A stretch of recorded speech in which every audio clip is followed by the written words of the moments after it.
नमस्कार, आप देख रहे हैं आज तक। आपके साथ मैं हूं अंजना ओम कश्यप। चुनावी घमासान इस वक्त बिहार में चरम पर है, लेकिन इन सब के बीच पुलवामा का जिक्र पाकिस्तान में होना और पाकिस्तान की संसद में पुलवामा के लिए जब वहां के मंत्री पाकिस्तान को जिम्मेदार ठहराते हैं तो उसकी वजह से एक सरगर्मी पूरे देश में फैलती है। फ्रांस में क्या हो रहा है और फ्रांस के मुद्दे पर वहां के राष्ट्रपति का विरोध हिंदुस्तान में अलग अलग जगहों पर होना, ये तमाम ऐसे मुद्दे हैं जो इस चुनावी घमासान का हिस्सा बन रहे हैं। लेकिन चुनावी प्रचार लगातार जो एक तरह से कमान यहां पर संभाले हुए हैं सांसद के रूप में, न सिर्फ पटना में बल्कि बिहार के कई हिस्सों में, केंद्रीय मंत्री रविशंकर प्रसाद जी हमारे साथ मौजूद हैं। बहुत बहुत धन्यवाद सर आपका, इस व्यस्त इसमें आपने मुझे टाइम दिया है। लेकिन कुछ सवाल हैं जो इस वक्त सबसे पहले मैं उन पर आना चाहती हूं, पुलवामा से लेकर फ्रांस के राष्ट्रपति। लेकिन उससे पहले ये जो चुनाव प्रचार आप कर रहे हैं, एनडीए की स्थिति आप क्या देख रहे हैं, बीजेपी की स्थिति क्या देख रहे हैं और नीतीश कुमार की परिस्थिति क्या देख रहे हैं अपनी नजर से? आपने एक साथ तीनों सवाल दाग दिए अंजना जी। कोई अंजना जी का तो स्वभाव ही है।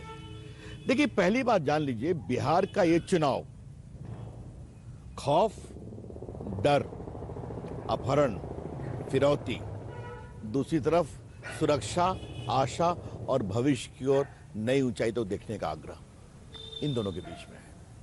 आपने कहा मैं प्रचार कर रहा हूं, सही में एक ही सवाल पूछता हूं, केवटी, अररिया, पूर्णिया, कटिहार से पटना जाने में कितना वक्त लगता है? कहते हैं 5 घंटा। कहा पहले, कहा 9-10 घंटा मिनिमम। रास्ते में गाड़ी टूट गई तो पता नहीं है। क्या हाल है बिजली का? गांव में बिजली है। लोग आजकल वीडियो से स्मार्टफोन खुलते हैं, फोटो खींचते हैं।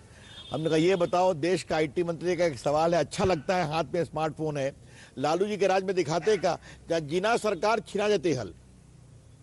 ये खौफ आज भी है। आज पटना में डॉक्टर से मिलने गया था। अंजना, बिहार को आप जानती हैं, मेरे पटना शहर में कितने बड़े बड़े डॉक्टर अगवा हुए थे। क्यों नाम लूं उनका, कहीं अब नहीं है दुनिया। पटना शहर में डॉक्टर अगवा हुए थे। लेकिन पटना अगर सड़कें बन गई हैं, काम इतना हुआ है, तो लालू राज का खौफ क्यों मंत्री जी को जाके बताना पड़ रहा है लोगों को? इसलिए कि जो उनके विरासत वाले आए हैं, उन्होंने अपने पोस्टर पर माता पिता की फोटो नहीं लगाई है। उनको भी डर है। 7.5 साल पिताजी और ज्वाइंट बिहार, झारखंड और बिहार आज का, और माता जी, तो फिर बात निकलेगी तो बहुत दूर तक जाएगी। वो तो लालू फ्री राज देना चाहते हैं ना, इसीलिए पिताजी की फोटो नहीं लगाई। नहीं, वो दिखावा है। देखिए, मैं फिर कहना चाहता हूं, आपकी बिल्डिंग की बुनियाद क्या, ये इंपॉर्टेंट है ना। मैंने प्रधानमंत्री के मीटिंग में एक बात कही थी, जहां मेरा भाषण किया था उनके सामने में। डीला सन्स पटना में फ्रेजर रोड पर जबरन लिखा लिया गया। ये टाटा की दुकान थी, जबरन गाड़ियां छीन ली गई किसी के बेटे की शादी के लिए, बेटी की शादी के लिए। कौन उनके रिश्तेदार थे मुझे बताने की जरूरत नहीं है। कितने ईटिंग जॉइंट बंद हो गए, कितने व्यापारी छोड़कर चले गए। और आज पटना में आईआईटी है, चाणक्य लॉ इंस्टीट्यूट है, बाकी चंद्रगुप्त मौर्य मैनेजमेंट इंस्टीट्यूट है, निफ्ट है। ये दोनों नैरेटिव सामने आना चाहिए। वही गांव की बात है। आज देखिए, आपने पूछा क्या हाल है बिहार का। हमारे प्रधानमंत्री की अगुवाई में जो गांव को 5 किलो गेहूं, 5 किलो चावल खिलाया गया, 1 किलो दाल, और नीतीश कुमार की सरकार ने हर राशनधारी को 1000 रुपए दिया है। ये लोग फील करते हैं कि कोरोना काल में चिंता हुई। पटना में एम्स है, दरभंगा में एम्स आ रहा है, एम्स ने बचाया। और ये एम्स मैं स्वीकारूंगा, अटल जी की सरकार में घोषणा की गई थी। कोई प्रामाणिक काम नहीं हुआ यूपीए सरकार में 10 साल के। हमारी सरकार आई, तेजी से काम पूरा हुआ, आज वो अच्छा काम कर रहा है। तो हम चाहते हैं दोनों नैरेटिव सामने आए। देखिए, नीतीश जी के बारे में मैं आपको एक बात कहूंगा। नीतीश जी एक सुलझे हुए नेता है, नीतीश जी एक ईमानदार नेता है, और बिहार के प्रति विकास का कमिटमेंट उनके अंदर कूट-कूट कर भरा हुआ है। और हमारे प्रधानमंत्री कहते हैं, जब तक बिहार का विकास नहीं होगा, देश का विकास नहीं होगा। तो ये जनता के सामने जा रही है बातें, तो जाने दीजिए ना। लेकिन अगर गुस्सा आपको कहीं नहीं दिखा, गुस्सा मौजूदा मुख्यमंत्री के से? देखिए, मैंने भी प्रचार 15 साल का एंटी इनकम्बेंसी, मैंने भी प्रचार किया है। हाँ। मैं आपके सामने इतना जरूर कह सकता हूं कि 15 साल से लोगों के मन में एक होता है, स्वाभाविक अस्वाभाविक नहीं है। लेकिन जो विरोध की बात आप कर रही हैं, तो अगर 25,000 लोग बैठे हुए हैं, 10 लोग विरोध कर रहे हैं, या कुछ लोग विरोध करवा रहे हैं, ये भी तो सवाल है ना। 10 से 12 नहीं है, क्षमा करिए आप, 15 नहीं है, लेकिन है तो इसको दोनों रूप से देखना चाहिए, मैं आपसे इतना ही कहना चाहता हूँ।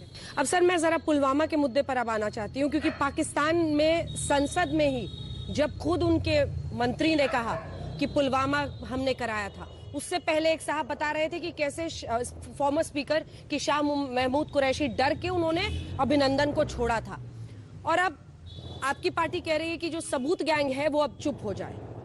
क्या इससे परिवर्तन हो जाएगा वाकई उनकी सोच में? इसको किस तरह से देख रहे हैं आप? देखिए, ये सबूत गैंग जो है ना, इसको न भारत की सुरक्षा की चिंता है, न भारत की सामरिक नीति की चिंता है। इनको चिंता है नरेंद्र मोदी को एम्बैरस करना, बस। ये बताइए कि सबूत, मैं उनका नाम लेता हूं तो आप लोग कहते हैं आप बहुत तल्ख बोलते हैं। ये उरी में सेना की शहादत का सबूत किसने मांगा था? पुलवामा अटैक नरेंद्र मोदी को जितवाने के लिए किया गया था, ट्वीट किसने किया था? आप मुझे बताइए। ये सब आप जानती हैं, आपका चैनल दिखा चुका है।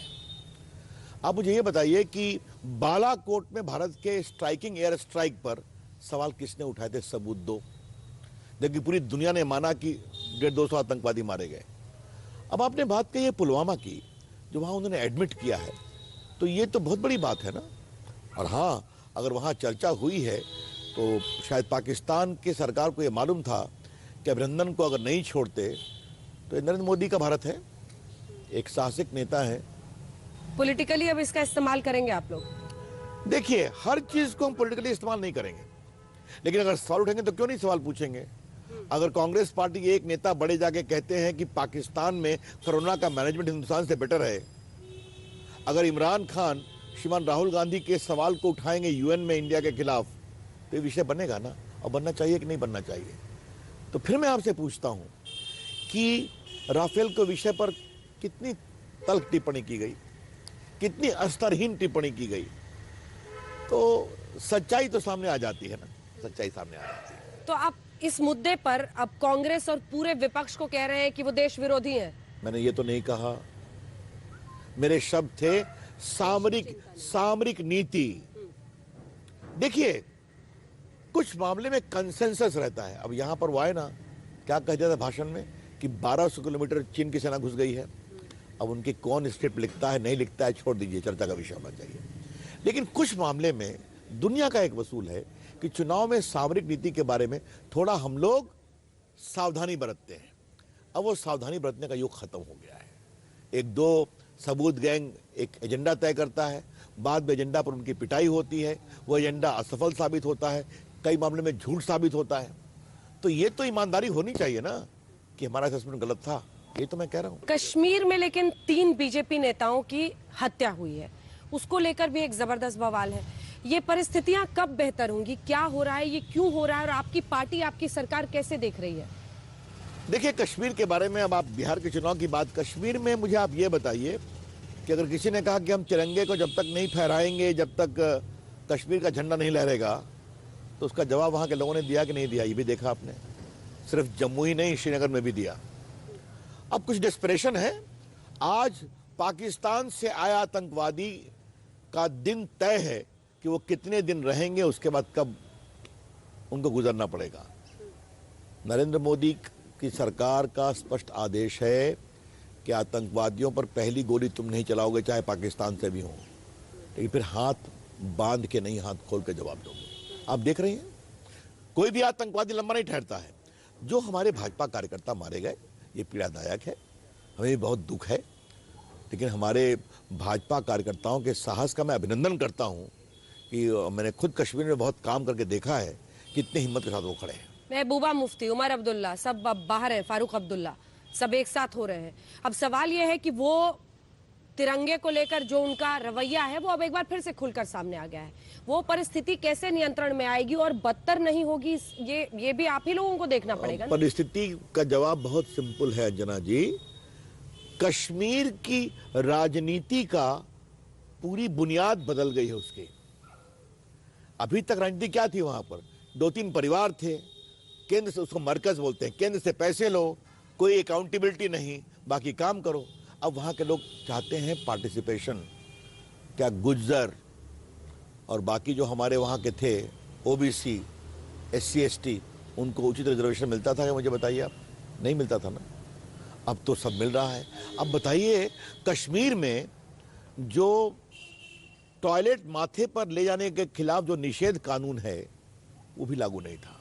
वाल्मीकि कितने परेशान थे। तो आज इन सबों को अवसर मिल रहा है।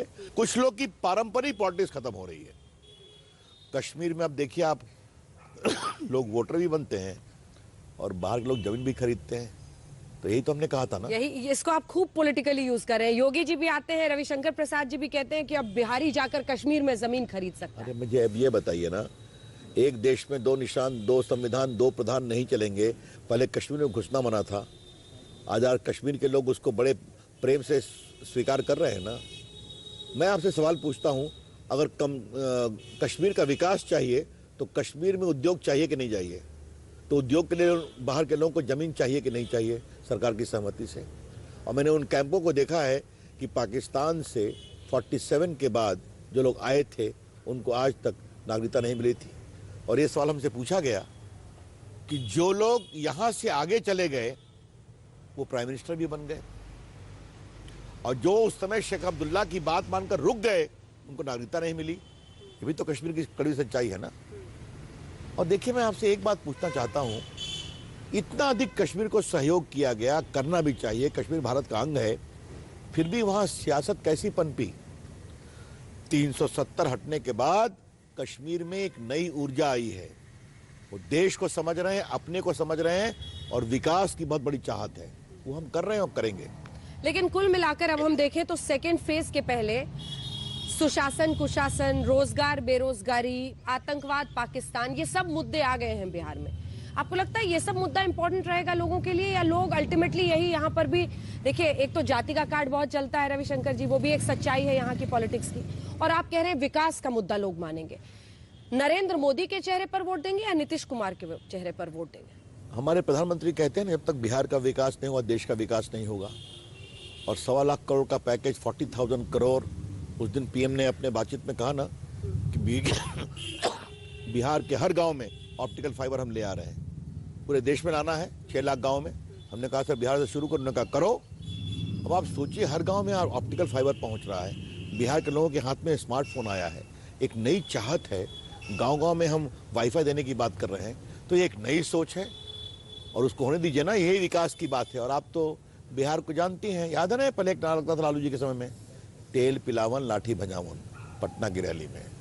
तो जिनके हाथ में लाठी थी, अगर वहाँ कंप्यूटर है, वो स्मार्टफोन है, अगर इंटरनेट की बात हो रही है, तो अगर हम एक नई ख्वाबों की दुनिया उनके लिए बना रहे हैं जो काफ़ी कुछ बन चुकी है, तो लोग विश्वास हम ही पर करेंगे। इसीलिए नीतीश कुमार की सरकार का गुड गवर्नेंस और नरेंद्र मोदी जी की सरकार का पूरा सहयोग और प्रधानमंत्री की स्वयं की रुचि कि बिहार का विकास होना चाहिए, ये है डबल इंजन में। लेकिन क्या बाधा ये मुंगेर का मुद्दा बनेगा? क्योंकि मुंगेर, जिस तरह से मुंगेर कांड, दुर्गा विसर्जन के दौरान गोली चलना, एक अनुराग पोद्दार 18 साल के लड़के की मौत, आपको लगता है इसके साए में पहले दौर का मतदान हुआ है और विपक्ष इसको आगे आने वाले 2 फेजेस में भी उठाएगा, बड़ा मुद्दा बन रहा है, लापरवाही का आरोप लग रहा है? देखिए, मैंने साफ कहा है कि ये घटना दुर्भाग्यपूर्ण है, ये नहीं होनी चाहिए थी। मामले की जांच चल रही है, होने दीजिए, उचित कार्रवाई होगी। जो पोद्दार लड़का का लड़का मारा गया, मेरी बहुत संवेदना है अनुराग के लिए, बहुत संवेदना है। विसर्जन में काम हुआ, इसके पीछे कौन सारे तत्व थे, क्या खुराफात हुई, उसकी जांच होने दीजिए। और मैं आग्रह करूंगा विपक्ष के लोगों से भी कि ये एक पीड़ादायक सवाल है, इस पर बिहार की राजनीति को न चलाइए। आपके पास अगर मुद्दे नहीं है तो और मुद्दे ढूंढिए।